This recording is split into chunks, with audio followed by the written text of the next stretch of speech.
Quatrième cours sur l'histoire de la Bible. Quatrième cours sur l'histoire de la Bible, nous en sommes dans la leçon numéro 2 qui est la canonicité des Écritures. Je vous rappelle que le canon des Écritures, c'est un terme d'ailleurs qui est utilisé pratiquement entre guillemets dans toutes les religions, qui montre ni plus ni moins, en fait c'est l'ensemble des écrits sacrés, des écrits dont on se sert pour le culte, entre autres. Et en fait, ce canon, c'est pour nous chrétiens, eh bien, c'est l'ensemble des livres reconnus d'inspiration divine, reconnus en tant qu'étant inspirés, évidemment, par le Saint-Esprit. Alors, on a vu que reconnaître pour l'Ancien Testament, c'est assez facile, ce canon des Écritures, mais le Nouveau Testament, ça va être tout un cheminement, d'accord? Je l'ai extrêmement écourté, là je vais en dire quelques mots en plus là, pour pas trop vous embrouiller avec des noms, etc., etc. Mais il faut savoir que les choses n'ont pas été très simples. Pourquoi? Parce que on sait que les apôtres, on sait que les prophètes du Nouveau Testament écrivaient, mais ça circulait, d'accord? On se passait les lettres les unes aux autres, elles étaient recopiées.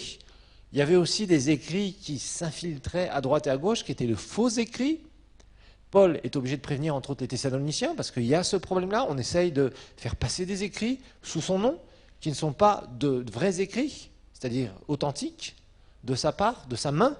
Et évidemment, cela pose un certain nombre de problèmes. Donc, on sait qu'il y a un mélange. Bon, il y a aussi des écrits, vous savez, à propos du gnosticisme, je vous l'ai dit, Colossiens va répondre à ce genre de problème. On voit qu'il y a quand même pas mal de remous. Pourquoi? Parce que le christianisme va se heurter au paganisme.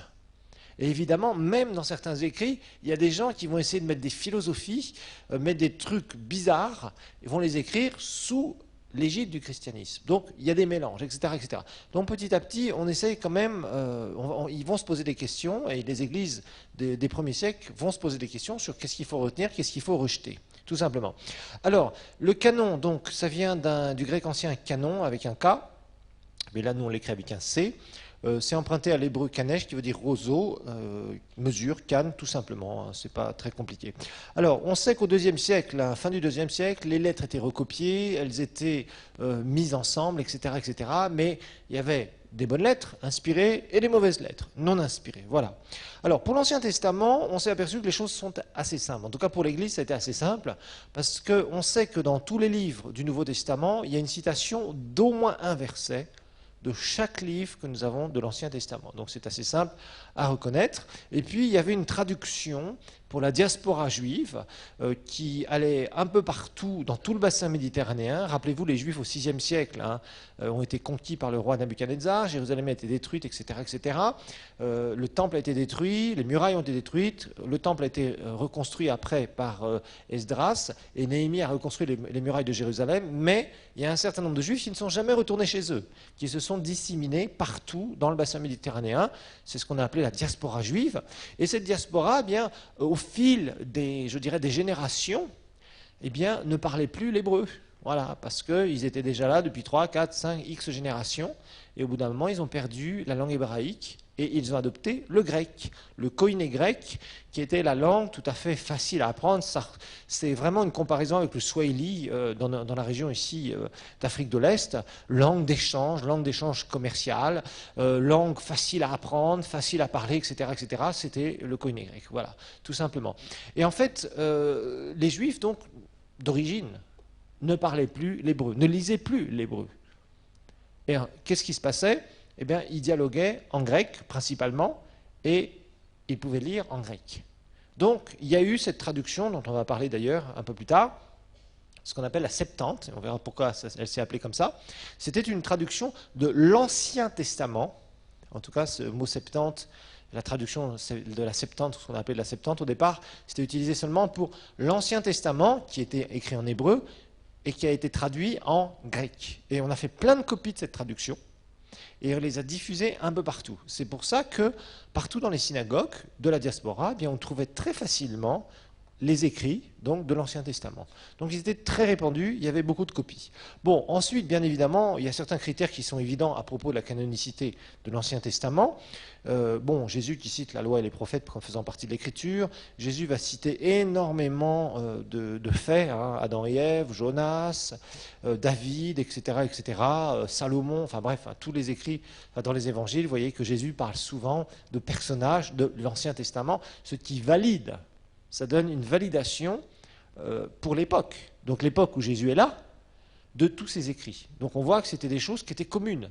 Quand il conteste, hein, quand il parle aux Juifs, particulièrement aux pharisiens, Jésus n'y va pas avec le dos de la cuillère, il prend les Écritures et leur dit, oui, vous dites que Moïse a dit que, etc., etc. Et ils discutent sur les Écritures. Donc, ils avaient bien les Écritures en main. C'était quelque chose qui circulait rapidement. Alors, on sait que le canon de l'Ancien Testament fut reconnu par les Juifs en environ 475 avant Jésus.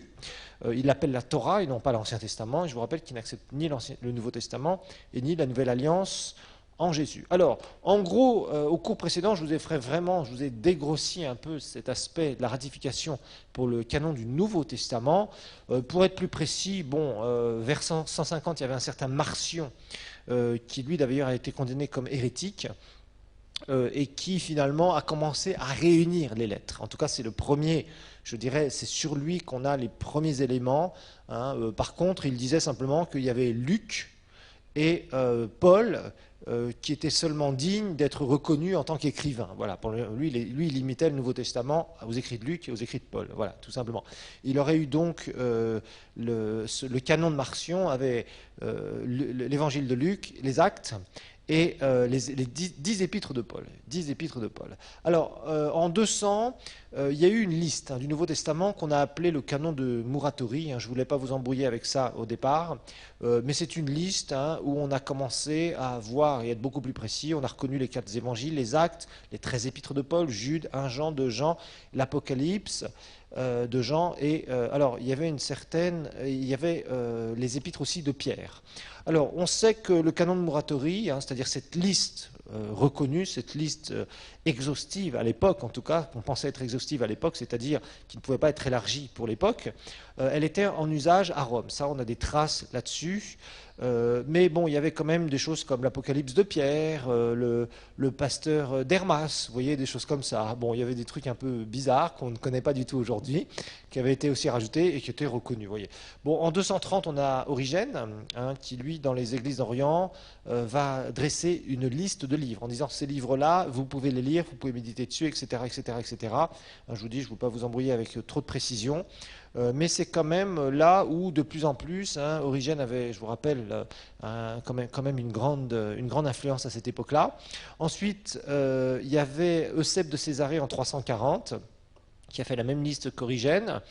Et puis, il exclut certains livres. Il dit, voilà, il y a certains livres qui sont exclus, etc., etc., etc. Et entre autres, lui, c'était l'Épître aux Hébreux qu'il excluait. Alors, en 367, il y a le canon du Nouveau Testament tel que nous le connaissons, qui a été cité intégralement par un certain Athanase, et il va être confirmé, en fait, entre autres, dans le Concile de Carthage, ça nous l'avons vu, et juste avant, quelques années avant, celui d'Hippone, entre autres. Voilà. Donc, finalement, ce Concile de Carthage, c'était surtout, c'est ce que nous avions vu, c'est surtout celui-là qui a vraiment dit, voilà, maintenant, on connaît la liste. Voilà. Entre-temps, il y a eu des vagues de gens qui ont dit, non, ça c'est la liste, mais ce n'était pas complet, Marcion, ça commence, il n'en avait pas assez.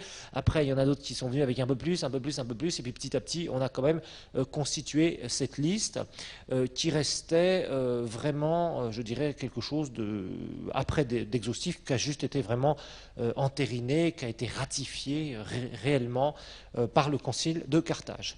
Alors, je vous ai donné quand même, je vous rappelle que le Concile de Trente, chez les catholiques, a revu cette liste-là, a rajouté aussi quelques livres à cette époque-là qui ne sont pas reconnus d'inspiration divine par les protestants, entre autres certains livres dont je vous ai donné la liste, les Tobie, Judith, Baruch, Sagesse, Ecclésiastes 1 et 2 Maccabées, qui sont des livres où vraiment on reconnaît soit aucune inspiration, ou soit ce sont des livres historiques, entre autres pour 1 et 2 Maccabées. C'est toujours intéressant à les lire. Si vous vous procurez une Bible de Jérusalem, jetez un petit coup d'œil sur 1 et 2 Maccabées, vous aurez un peu d'histoire entre Malachie et comment dire et Jésus, hein, ce qui s'est passé un peu entre les deux, c'est pas très passionnant, il faut dire, mais bon, c'est l'histoire de, je vous ai dit, de cette famille de Judas Maccabée.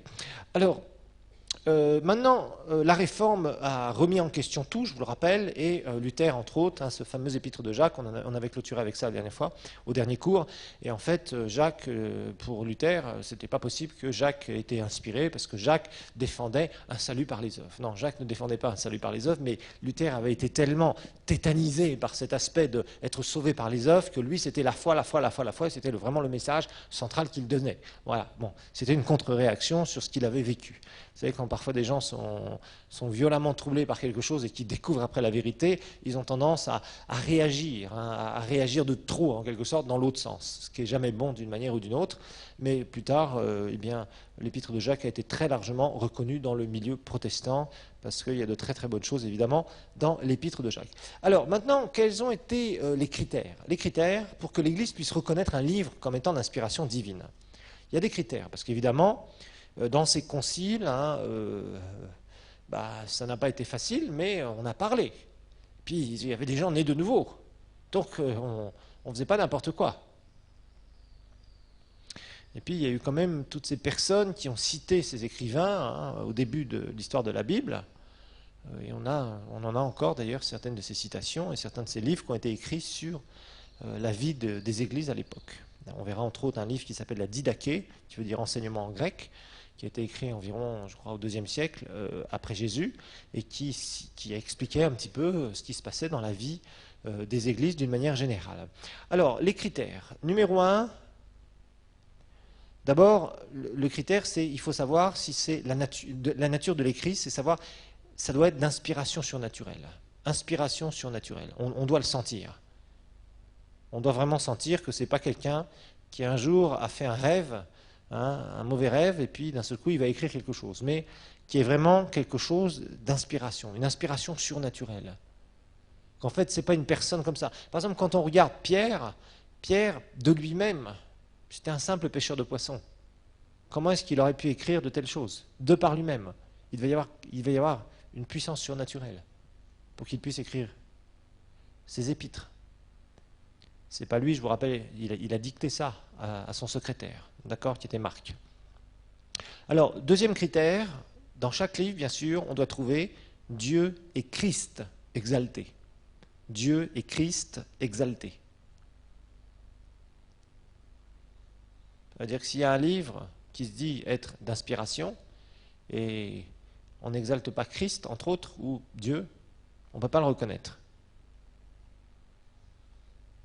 Numéro 3, troisième critère, c'est reconnaître Jésus et sa personnalité. Jésus et sa personnalité. Reconnaissance de Jésus et sa personnalité.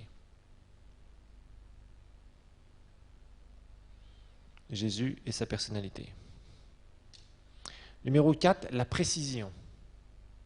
La précision. C'est-à-dire pas des choses vagues.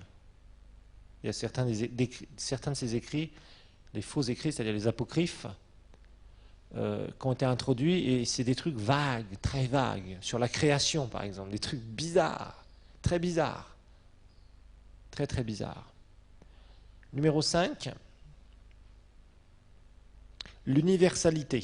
Universalité, ça veut dire qu'en fait il s'adresse à tous les hommes. Universalité. S'adresse à tous les hommes. Ça veut dire qu'il n'y a pas, je dirais, un petit groupe de super préférés. Et puis les autres, tant pis pour vous. Donc, dans tous les écrits, on s'adresse à tous les hommes. Ça répond aux besoins des humains, bien sûr. Ensuite, sixième critère, la haute moralité. Ça veut dire qu'en fait, il n'y a pas d'erreur. Il n'y a pas d'erreur dans la parole de Dieu.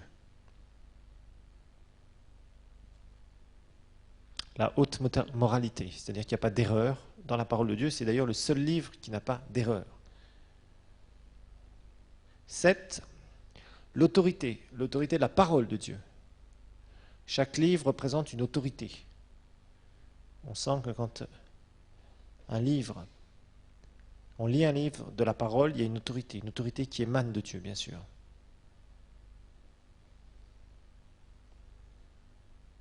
Ensuite, numéro 8, huitième critère.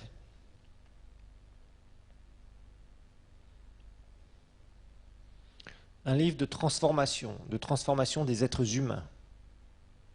Ce n'est pas un livre de philosophie, ce n'est pas un livre de jolies pensées, mais un livre de transformation. C'est-à-dire, le message de chaque livre doit transformer, doit nous parler personnellement pour nous amener à une transformation. Sinon, ça veut dire que ce n'est ni plus ni moins un livre de philosophie ou un livre où on raconte des jolies choses, mais qui n'a pas d'impact dans la vie des gens. Non, le livre qui est reconnu d'inspiration divine, sur chaque livre, parmi les 66, c'est quoi? Eh bien, il y a une transformation, ça amène une puissante transformation de vie. Ensuite, numéro 9, livre de puissance. On voit la puissance de Dieu qui est déployée. Un livre de puissance. Bien sûr, on voit la puissance de Dieu. Vous lisez le livre de Job, vous voyez l'intervention de puissance. Vous voyez, entre autres.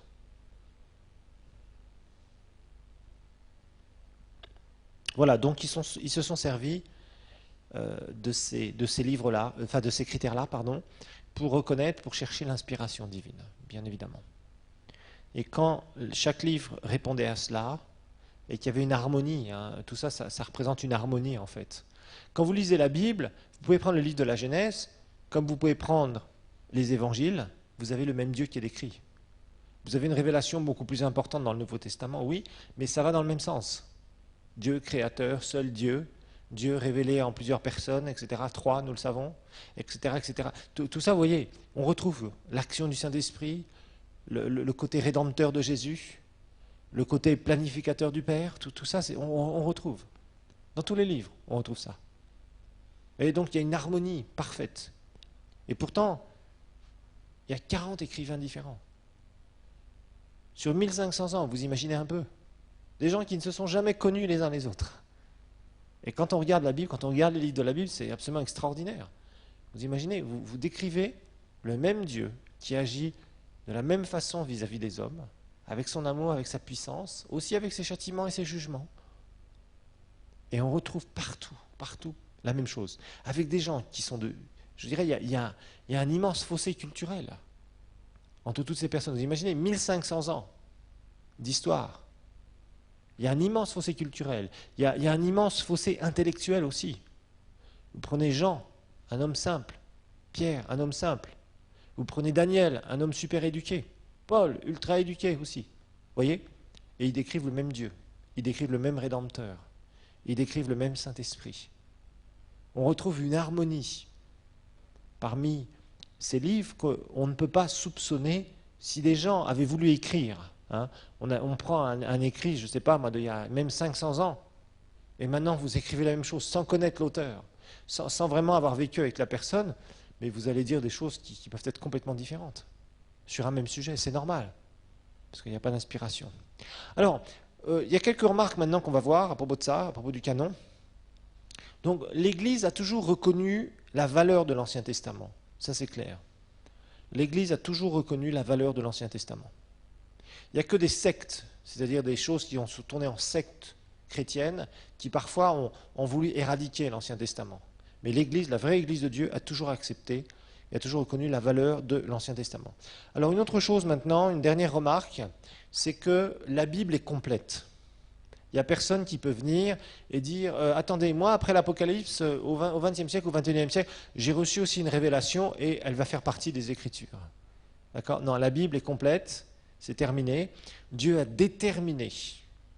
C'est Dieu qui a déterminé le nombre de livres. L'Église a simplement fait une chose, a reconnu cela. C'est tout. Mais la révélation est complète. Et à la fin de l'Apocalypse, c'est clair. Hein, quand vous lisez la fin de l'Apocalypse, au chapitre 22, la parole de Dieu est claire. Parce que dans l'histoire, il y a eu des gens qui se sont permis de dire qu'ils étaient prophètes et qu'ils allaient rajouter certaines choses. Ben, il y en a un qui a fait ça au VIe siècle. Au VIe siècle, il y en a un qui a fait ça. Il a repris l'Ancien Testament et il a rajouté son Nouveau Testament. Il s'appelle Mahomet. Voilà. Ben si, écoutez, est-ce que c'est pas ce qu'il a fait? Absolument. C'est exactement ça. Il a eu soi-disant une révélation qu'il a écrite. Vous voyez? Et il a dit, c'est Dieu qui a parlé. C'est la parole de Dieu, entre guillemets. Apocalypse 22, 18 et 19. Et j'atteste à quiconque qui entend les paroles de la prophétie de ce livre. Si quelqu'un y ajoute, Dieu y ajoutera à son sort les plaies décrites dans ce livre. Et si quelqu'un retranche des paroles du livre de cette prophétie, Dieu retranchera sa part de l'arbre de vie et de la ville sainte décrit dans ce livre.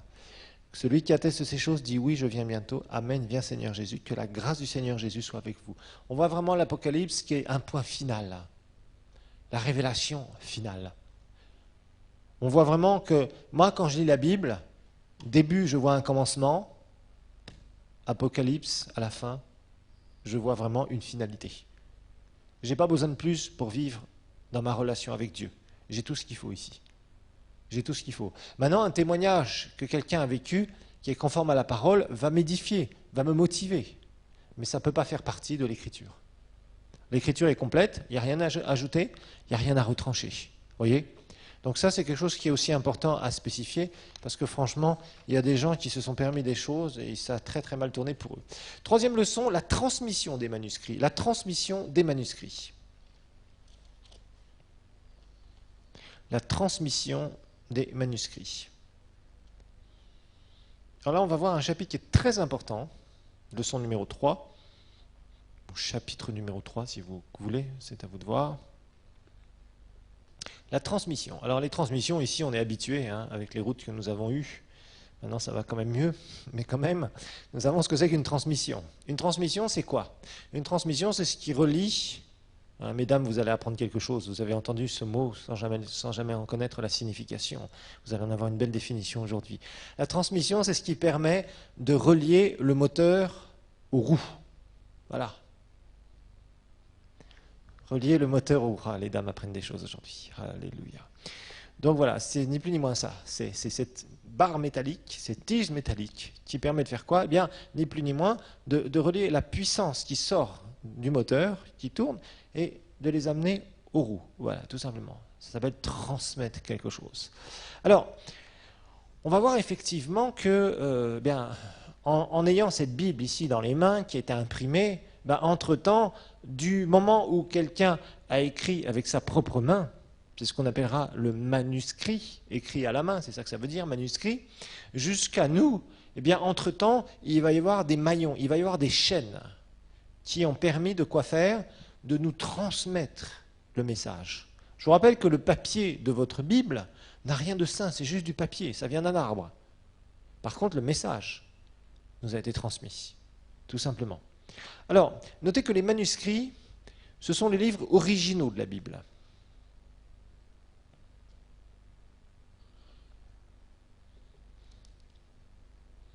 Les manuscrits, ce sont les livres originaux de la Bible. Alors on va voir qu'il y a 6 maillons dans la chaîne de transmission. 6 maillons qui ont permis justement la transmission entre le moment où les livres ont été écrits à la main jusqu'au moment où vous avez une Bible là et que vous pouvez lire ça, ni plus ni moins, avec le langage que vous connaissez dans un pays X ou Y du monde. Donc il va y avoir 6 maillons. Le premier maillon, c'est les manuscrits.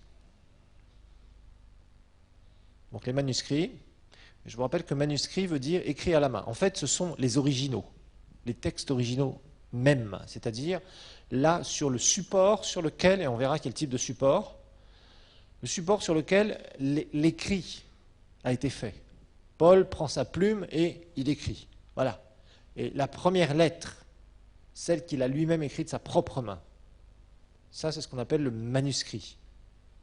D'accord? Écrit à la main. Alors nous savons que tous les originaux, sans exception, ont été perdus. On n'a aucun original dans les mains. On n'a aucune lettre qui a été écrite par Paul, qu'on a par sa propre main, dans les mains. Ça n'existe plus. On n'a plus les écrits de Moïse, on n'a plus les écrits d'Ésaïe, directement. là où ils ont pris la plume pour écrire. Voilà. Donc certains pensent que c'est à cause, pour éviter une vénération, pour éviter une idolâtrie vis-à-vis du papier, entre guillemets, pas du papier de l'époque, parce que c'était pas sur papier, mais je dirais de l'écrit, de la matière écrite de l'époque. Voilà. Alors, je vous rappelle que ce qui a été écrit soit directement par l'auteur, ou soit par le secrétaire. Par exemple, Pierre ne savait pas écrire. Donc, on sait qu'il a dicté. Il a dicté la lettre, ses épîtres. Voilà, entre autres. C'est pas le seul qui a fait ça, d'ailleurs. Alors, ensuite, nous avons les anciens manuscrits. La deuxième chaîne, ça va être les anciens manuscrits. Les anciens manuscrits, ça va être les copies des originaux. Donc ça, c'est le deuxième maillon. Mon premier maillon, c'est le manuscrit lui-même, écrit par l'auteur, l'écrivain lui-même. Ok, ça, on sait qu'il n'y en a plus. Deuxième maillon, c'est les anciens manuscrits, c'est-à-dire les copies faites à la main, ce qui a été recopié à la main, à partir soit d'originaux ou soit d'originaux de copies, comme nous allons voir.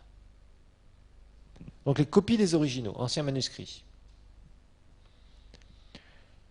Troisième maillon, la traduction des anciens manuscrits. Traduction des anciens manuscrits. Et là encore, c'était fait à la main. Rappelez-vous, Gutenberg a inventé l'imprimerie très tardivement, au XVe siècle. Donc, on va voir des traductions bien avant l'imprimerie. Donc, des gens qui vont à la main, manuscrits encore, à la main, prendre des copies d'originaux et ils vont les traduire dans une langue connue. Ce sera les premières traductions. Vous vous rappelez qu'on a parlé d'une certaine Vulgate il y a bien longtemps dans l'histoire de l'Église. Et je vous ai dit, on en reparlerait dans l'histoire de la Bible. Eh bien oui, on verra la Vulgate qui a été faite au 5e siècle, traduction en latin, faite par Jérôme, dont l'Église se sert encore, l'Église traditionnelle se sert encore. Ensuite, quatrième maillon, alors là ça va être un peu des recoupements après, comme nous allons le voir, c'est les citations. Les citations par les écrivains eux-mêmes. Les citations par les écrivains eux-mêmes. Par exemple, Paul va citer des versets de l'Ancien Testament, donc il va citer d'autres écrivains. Citation des écrivains eux-mêmes. Quatrième maillon. Cinquième maillon, les livres liturgiques. Les livres liturgiques. Les livres liturgiques, ça va être tout le trésor tout l'héritage du trésor que va nous céder les catholiques. Ça, les catholiques ont fait un super travail là-dessus. Malheureusement, ils ont complètement déformé le message, ça c'est clair, pour beaucoup de doctrines en tout cas. Mais dans les livres liturgiques, on va voir qu'il y a plein de citations des Écritures. Et c'était donné dans les messes. Et c'est toujours donné dans les messes. Et c'était une tradition qui a été perpétrée pendant des siècles et des siècles et des siècles et des siècles. Donc il y a bien un jour où ça a été pris de quelque part. Et c'est ça qui va nous être transmis. Donc ça va recouper les Écritures. On va voir que les choses vont se recouper. Vous allez voir petit à petit. Comme on n'a plus les originaux dans les mains, les manuscrits originaux qui a été écrit par l'écrivain lui-même, la question qu'on va se poser, c'est que, vous savez, c'est comme une photocopie. Si vous distribuez 10 000 photocopies dans le monde, et qu'après, on attend des dizaines et des dizaines d'années. Et entre-temps, il y a des gens qui vont photocopier, la photocopie, la photocopie, la photocopie. Puis d'autres, ils vont photocopier, la photocopie, etc., etc. Bon. Si vous rassemblez tous les gens, ou une partie des gens, en tout cas pour celles qui restent, toutes les photocopies encore existantes, par exemple 50 ans plus tard, par exemple sur les 10 000 copies, les 10 000 photocopies, vous arrivez à réunir, disons, 25 copies. Vous les ramenez ensemble. Ou peut-être des morceaux de photocopie, ou peut-être des livres dans lesquels on a découpé une partie de la photocopie et on l'a mise dedans. Qu'est-ce que vous allez faire au bout d'un moment? Vous allez pouvoir retrouver quelque chose qui vient bien d'un original.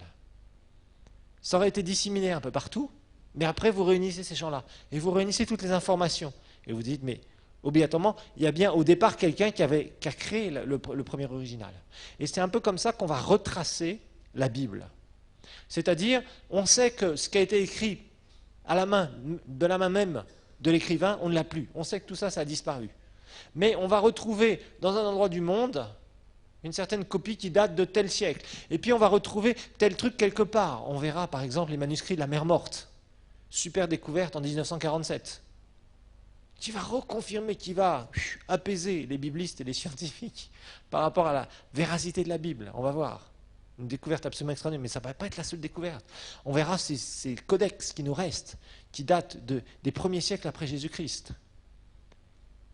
Et on va découvrir. Et puis, tous ces livres, la liturgie, etc., etc., tout ça, quand on regroupe tout ça, on va retrouver quoi? Eh bien, l'écriture. On va retrouver ce dont se servaient les premières églises des premiers siècles, tout simplement. Alors, ensuite, après le livre liturgique, sixième maillon, ça va être les versions dites modernes. Les versions dites modernes. Les versions dites modernes, c'est le dernier maillon.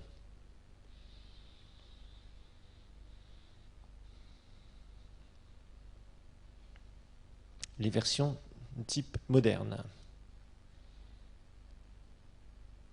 Alors voilà, maintenant on va s'intéresser aux deux premiers maillons. Les deux premiers maillons, c'est les manuscrits originaux et les copies. Ça va être très intéressant. Les manuscrits originaux et les copies.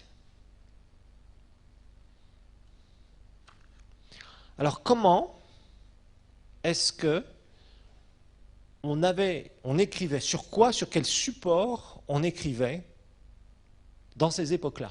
Parce qu'aujourd'hui, c'est sûr, on a de beaux ordinateurs, c'est génial d'ailleurs. Je remercie le Seigneur d'être dans un tel siècle, franchement, et avec une telle technologie, c'est extraordinaire. C'est très facile pour nous, tout est simple, mais à l'époque, ce n'était pas très simple.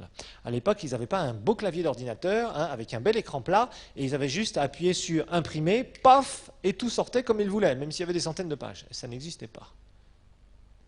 À cette époque-là, il y avait de l'encre, il y avait certains supports. Et il y avait deux types de supports. Deux types de supports. Le papyrus et le parchemin. Le papyrus et le parchemin. Deux types de supports sur lesquels les manuscrits originaux, c'est-à-dire écrits par la main des écrivains de chaque livre de la Bible, dont ils se sont servis. Le papyrus, d'abord. On va voir le papyrus. Ici, dans la région, on connaît relativement le papyrus. Donc, on suppose que ce papyrus aurait été inventé environ entre 2500 et 3000 avant Jésus, en Égypte. Le papyrus viendrait d'Égypte. En tout cas, c'était entre 2500 et 300 avant Jésus.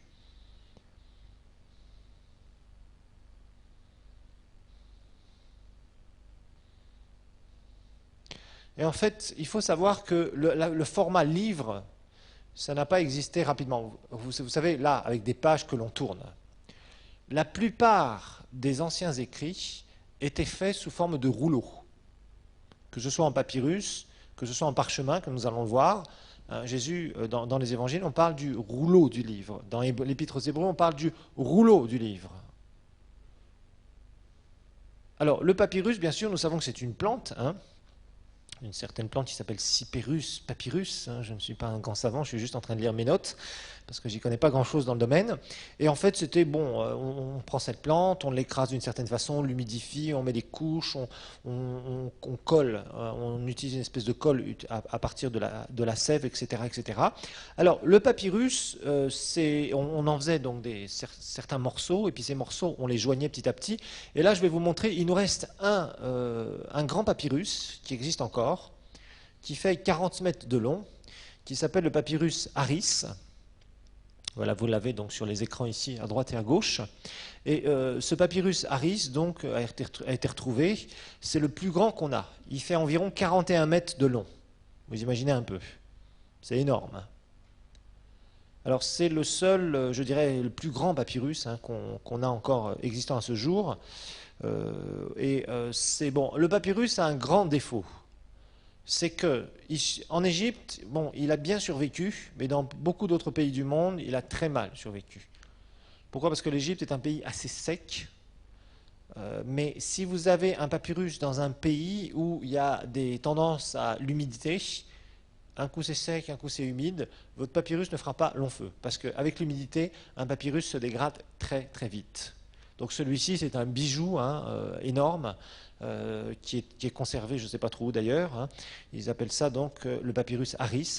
C'est le plus grand qu'on a. Alors franchement, c'était le support papyrus. C'est un support qui a posé beaucoup de problèmes parce que la longévité n'était pas garantie. Voilà, c'était le genre de support qui a créé. On faisait des jolis trucs dessus, mais il suffisait qu'il y ait un bon coup d'humidité. D'un seul coup, l'encre commençait à vous voyez ce que je veux dire? Donc le dessin était plus vraiment, c'était plus un joli dessin où l'écrit, d'un seul coup les lettres commençaient à se désagréger, c'est-à-dire perdaient leur forme, l'encre commençait à couler, etc., etc. Donc il y a eu des écrits qui ont été comme ça c'est clair, mais vraiment beaucoup de ces écrits ont été détruits. Alors deuxième support qui est beaucoup plus intéressant, bien sûr, c'est le parchemin. Le parchemin.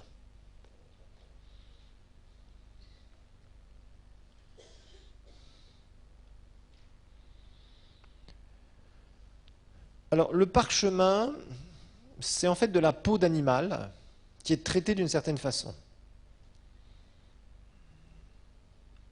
Le parchemin, donc, peau d'animal, traitée donc d'une certaine façon. On prend de la peau de chèvre, de veau ou d'agneau. Le veau mort-né est une très bonne peau, très fine, qu'on appelle le vélin d'ailleurs. Alors, la peau d'animal a été utilisée très longtemps, avant Jésus. On suppose d'ailleurs 2 millénaires avant Jésus. Mais le mot parchemin viendrait de la ville de Pergame, en Asie mineure. Ça vous dit quelque chose, Pergame, si vous lisez la Bible, hein? Lisez l'Apocalypse, vous verrez ça. Une des 7 églises, me semble-t-il. Alors, en fait, au IIe siècle avant Jésus, à Pergame, ils avaient vraiment perfectionné le parchemin. IIe siècle avant Jésus, dans la ville de Pergame, franchement, ils avaient réellement, je dirais, peaufiné une sorte de technologie pour pouvoir avoir un support de peau d'animal bien traité et qui va durer très longtemps, qui va durer des siècles. Et il y avait une grande bibliothèque à Pergame et ils étaient assez spécialistes de ce genre de traitement de peau, et ça serait de là que viendrait le mot parchemin, voilà, tout simplement. Alors, ces peaux qui ont été traitées, on les mettait d'une façon différente. Très longtemps, on a utilisé la forme de rouleaux, donc des grands rouleaux, et les Juifs, entre autres, se servaient de cela. Dans les synagogues, quand on demande le livre, dans Luc 4, on l'a lu la dernière fois, quand Jésus est dans la synagogue de Nazareth, quand il est dit, verset 17, on lui remit le livre du prophète Ésaïe, littéralement, c'est le rouleau du prophète Ésaïe. Donc on faisait des grands rouleaux de parchemin, et on avait 2 bâtons là, et on déroulait ça, et on lisait cela au fur et à mesure, en déroulant. Voilà, tout simplement. C'est comme ça que, pendant des siècles, on a utilisé l'écriture, que l'écriture avait été recopiée, et qu'on pouvait lire, et c'était durable. C'est ça l'avantage.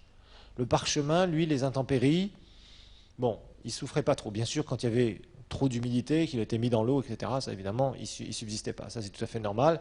Mais s'il était conservé correctement, avec une certaine huile, etc., il durait très longtemps. Il durait des siècles, vraiment des siècles. Bon, donc c'était une technique qui était vraiment très forte. Puis après, on est arrivé donc à un autre type, ça va être le codex. Le codex, ce n'est pas un rouleau. Un rouleau, c'est aussi appelé volumen. Le codex, C-O-D-E-X,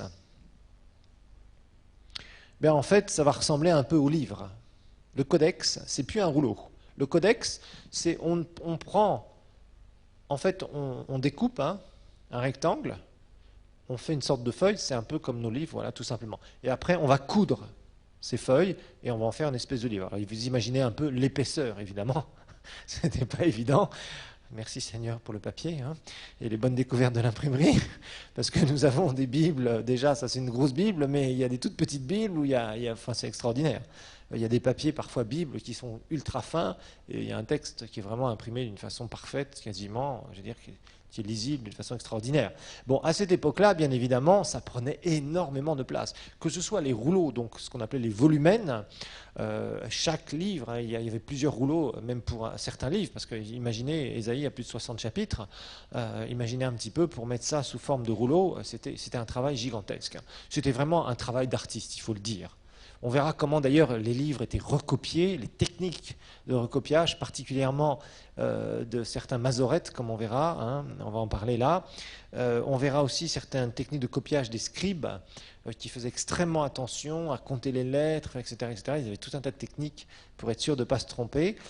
Mais à côté de simplement le recopiage et la vérification, à côté de ça, il y avait toute la technique, bien sûr, du traitement de la peau. La façon dont ça allait être conservé, je présume qu'ils devaient régulièrement ouvrir les volumens, donc les rouleaux, et puis mettre de l'huile ou je ne sais pas trop quel traitement ils faisaient dessus, etc., etc. Et évidemment, tout ça, ça demandait un entretien régulier. Bon, quand le codex, l'idée du codex, je ne sais pas, peut-être qu'un jour il y a quelqu'un qui a eu une idée de génie et s'est dit plutôt que d'avoir des grands rouleaux comme ça, on va simplement découper des feuilles et puis on va les coudre ensemble. Je ne sais pas trop comment ça s'est passé, mais à partir du IIe siècle, hein, environ à partir du IIe siècle avant Jésus, ça a commencé à être utilisé. Deuxième siècle avant Jésus, ça va être le codex, hein, la forme codex, donc du parchemin. Hein. On oublie le papyrus, on est dans le parchemin, donc la forme de codex, c'est-à-dire de sorte de livre en quelque sorte, c'était relativement utilisé un peu partout. Hein. C'était comme ça. Alors je vais vous montrer, je vais vous donner des exemples de codex, 3 codex d'ailleurs qui nous restent. Ce sont de très vieilles copies des Écritures. Hein. Je vous montrerai ça dans les cours qui vont suivre. Alors maintenant, on va s'intéresser à l'Ancien Testament. L'Ancien Testament, et on va s'intéresser un petit peu comment on va recopier. Rappelez-vous, les manuscrits originaux, c'est-à-dire écrits par la main même de l'écrivain, du prophète, c'est perdu. Ok, on le sait. Maintenant, il y a eu des copies qui ont été distribuées un peu partout. Alors, d'abord, on va s'intéresser à l'Ancien Testament. Notez que les techniques de copie de l'Ancien Testament étaient très évoluées. Les techniques de copie de l'Ancien Testament étaient très évoluées et très précises.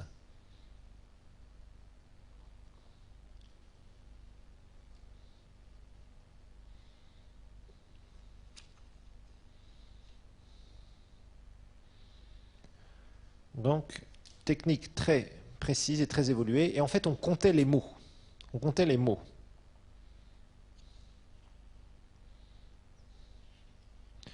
On comptait les mots.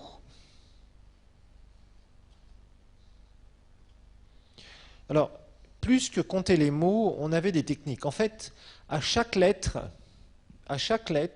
on attribuait un chiffre. Par exemple, le A, c'est la première lettre. Donc à côté du A, on pouvait mettre un 1. Il n'y avait pas de A en hébreu, on va voir. B, 2. C, 3. D, 4. E, 5. F, 6. G, 7, etc., etc. Donc à chaque lettre de l'alphabet hébreu, eh bien, on attribuait un chiffre correspondant, croissant avec les lettres, d'accord? Bon. Et comme ça, si vous aviez un mot avec un certain nombre de lettres, un mot par exemple, si le mot était composé d'un D, je ne sais pas, je dis n'importe quoi, hein, d'un D, d'un H et d'un X, on regardait et on disait le D correspond à tel chiffre, par exemple 4. Le H correspondait à tel chiffre, je ne sais pas si c'est 7, 8, 9, 10, 11, 12, je ne sais pas trop, paf, on mettait en dessous. Le X va correspondre à tel chiffre par rapport à l'alphabet. Et on regardait donc, on additionnait ce nombre de chiffres. Et ce mot-là valait un certain chiffre, l'addition du poids de chaque lettre, si vous préférez. Et après, on faisait par ligne. Et on mettait... Donc, celui qui recopiait, pour vérifier si c'était juste, à chaque fois, il faisait la même chose. Une fois qu'il avait fait son texte, il regardait le chiffre correspondant au mot à la ligne, et je crois qu'il faisait ça aussi par page, etc., etc. Enfin, c'était un truc super compliqué de technique de vérification pour éviter de faire des erreurs de copiste. Donc vous imaginez un peu. Il faut savoir que dans l'hébreu original, il n'y avait pas de voyelles. Ça n'existait pas. Et d'ailleurs, on apprenait à prononcer les mots seulement quand on était enseigné par un professeur. Dans l'hébreu original, on n'avait pas de voyelles. On verra que ces voyelles vont être rajoutées bien plus tard par certains moines qu'on va appeler, les moines, entre guillemets, des rabbins juifs, qu'on va appeler des masoretes. Alors, en fait, l'Ancien Testament, avant Jésus, va être recopié par qui? Par les scribes. Ces scribes vont faire ce travail, justement, de vérification, donner un poids à chaque lettre. Ils n'ont pas de voyelles, ils mettent un poids, entre guillemets, un chiffre correspondant à chaque ligne, à chaque page, etc., etc., etc. Donc tout ça, ce sont des techniques de vérification. Mais on apprenait à prononcer les mots, on n'avait pas de voyelles. Par exemple, si j'avais un mot ou un nom, par exemple Jean, J-E-A-N, en hébreu, j'aurais écrit le J et le N. Donc J-N, par contre, comment j'allais prononcer ça, je ne savais pas. C'est d'ailleurs pour ça que la prononciation du nom de Dieu avait été perdue. Je vous rappelle que le YHWH, on ne sait pas si c'est Yahweh ou Yehovah. Parce que toutes les lettres ont été... il n'y avait pas de voyelles. Et comme les Juifs avaient peur de briser ce commandement qui disait « Tu ne prononceras pas le nom de l'Éternel YHWH en vain », quand les Hébreux faisaient des phrases où il devait y avoir YHWH, ils se taisaient. Juste pour le nom de Dieu. Parce qu'ils avaient peur de prononcer le nom de Dieu en vain. Ce qui fait qu'on a perdu la prononciation de YHWH. Voilà, si vous voulez, pour la petite histoire. Bon, entre autres. Donc il y a toutes sortes de choses comme ça qu'on ignore, enfin, qu'on peut savoir à droite et à gauche. Mais il faut dire qu'en tout cas, les scribes faisaient un travail remarquable. Donc ils ont copié les Écritures et les ont distribuées un peu partout. Et surtout dans les synagogues, partout. Alors, maintenant, il y a eu un certain nombre, il y a eu un groupe de gens qui est venu après Jésus. Et c'était des Juifs, donc des rabbins juifs, qu'on a appelés les masoretes. Masoretes, ça s'écrit avec deux S, on pourrait prononcer massorette, mais je crois que ça se prononce masorette, si mes souvenirs sont bons, par les grands théologiens. M-A-2-S-O-R-E-T-E-S, les masoretes, M-A-2-S-O-R-E-T-E-S. Et en fait, c'était des rabbins juifs entre le 2e et le 9e siècle après Jésus. Après Jésus. Alors, ces rabbins juifs, rappelez-vous, au niveau du judaïsme, vers déjà le 2e siècle, déjà après l'an 70, il y a eu une rupture, vous vous rappelez, entre le christianisme et le judaïsme. Vous vous rappelez?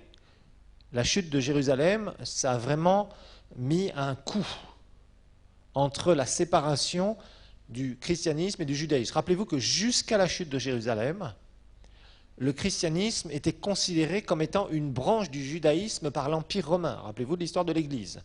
Au moment où Jérusalem a été prise par les Romains, Israël n'a plus existé jusqu'en 1947. Et le problème qu'il y a eu là, c'est que les Juifs se sont retrouvés avec plus rien, plus de nation, plus de roi, plus de gouvernement. Mais il y avait encore des Juifs un peu partout.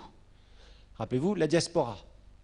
Maintenant, pour eux qui n'avaient pas cru en Jésus, pour la plupart d'entre eux, parce que rappelez-vous qu'au départ, l'Église est très judaïsante. Vous vous rappelez de ça? La majorité des chrétiens venaient des Juifs, tout au départ, au début des Actes. Et on voit que l'épicentre du christianisme se déplace. Vous vous rappelez? Jérusalem au départ, et puis après on va sur Antioche, et après on va sur Éphèse. Et après, quelques dizaines d'années plus tard, après ces événements d'Éphèse d'acte 19, Jérusalem est prise par les Romains, la nation juive est inexistante jusqu'en 1947, 48, pardon.